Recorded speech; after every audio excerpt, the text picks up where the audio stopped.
এইখানে এই যে সুন্দর একটা লেক, যদি এখানে আমার ভালোবাসার মানুষটা থাকতো, তার সাথে বসে একসাথে করা যেত, আড্ডা দেওয়া যেত। এই যে আপনার ইন্ডিয়ান এম্বাসি, ইন্ডিয়ান এম্বাসি, ওই পাশে হলো আপনার গুলশান, গুলশান বনানী। লেকের পাশ দিয়ে একা একা হাঁটতেছি, ভালোই লাগতেছে বিষয়টা। লেকের পাশে যাই, লেকের পাশে গেলে মনে হয় আর একটু সুন্দর লাগবে।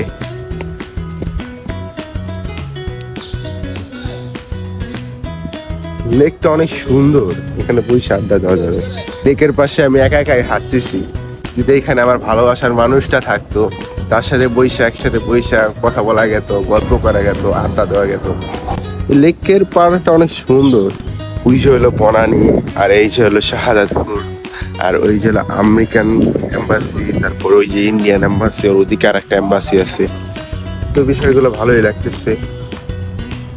ওইদিকে লেকের পাশে ভালো মিঠু মিঠু বাতাস, আর অনেক দেখছি দু একটা বন্ধ, ইন্ডিয়ান এম্বাসি বন্ধ, ওই পাশে আর একটা এম্বাসি আছে সেটাও বন্ধ, ওইটার নাম আমি জানি না, তবে ওইটাও বন্ধ রয়েছে।